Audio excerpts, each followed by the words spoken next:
जय जिनेंद्र। सत्य एक सर्जरी की तरह है, थोड़ा दर्द होता है लेकिन जिंदगी भर आपको राहत मिलती है।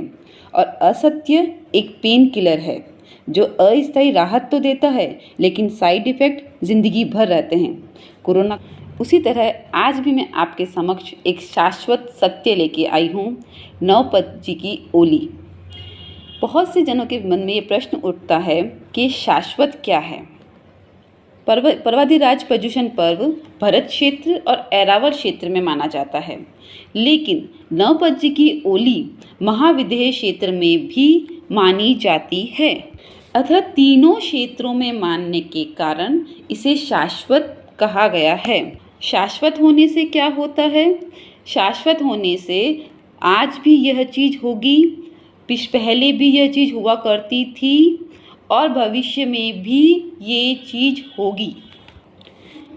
ओली जी का प्रारंभ कब हुआ?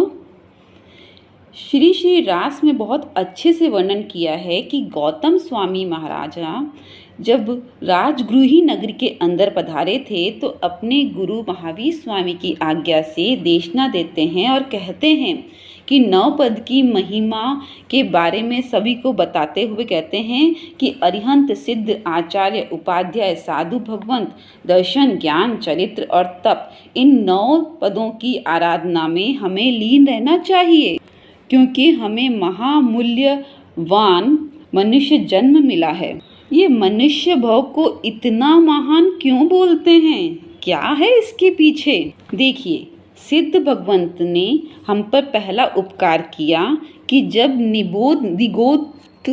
निगोद में से एक आत्मा मोक्ष गई, वह सिद्ध बनी। फिर हमें यह ज्ञान हुआ हमारे अंदर की आत्मा, फिर निबोध में से हमारी आत्मा बाहर निकली।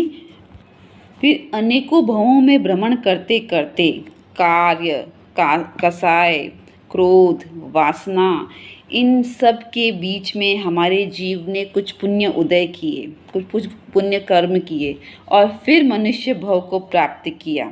इतना पुण्य मनुष्य भव मिला, उसमें आर्य क्षेत्र मिला जहाँ आसपास धर्म बसता है, धर्म रहता है और हम धर्म की आराधना कर सकते हैं। नहीं तो मंदिर देरासर तो नरक में भी हैं, अधोलोक में भी हैं, लेकिन वहाँ के जीव धर्म नहीं कर सकते। हमारे चारों तरफ देरासर हैं, उपासना हैं जिसमें पूज्य साधु भगवंत हैं, कल्याणकारी मित्र हैं, और उसमें भी हमारा अहोभाग्य कि हमें इतना सुंदर मनुष्य जन्म मिला और उसमें भी जैन धर्म मिला। जैन धर्म मिला है तो उसमें कौन सी बड़ी बात है? मनुष्य जन्म मिला है तो कोई ना कोई धर्म तो मिल ही जाएगा। अहो पुण्यशाली, अहो भाग्यशाली कि आपको जैन धर्म मिला है। कोई और धर्म मिलता तो आप कंदमूल खा सकते थे, आप मांस मच्छी मांसाहार कर सकते थे, असंख्य जीवों की हिंसा अज्ञानतावश आप करते। और आज आप जैन कुल में हैं, चाहे अपनाएं या न अपनाएं, लेकिन आपको इस बात की समझ जरूर है कि कौन सी चीज़ सही है और कौन सी चीज़ गलत है, किस तरह से हम अपने आप को विशिष्ट बना सकते हैं और किस तरह से हम अपने आप को यहाँ रहते रहते भी नारकी का जीव बना सकते हैं। और यदि नवपद की महिमा के बारे में बात की जाए तो सबसे पहले हम परम उपकारी अरिहंत भगवान के नमन करते हैं, जिन्होंने हमें धर्म के प्रारूप को समझाया, धर्म कैसे करना है वह समझाया। धर्म है क्या? धर्म हमें दुर्गति में जाने से बचाता है। मात्र धर्म ही ऐसा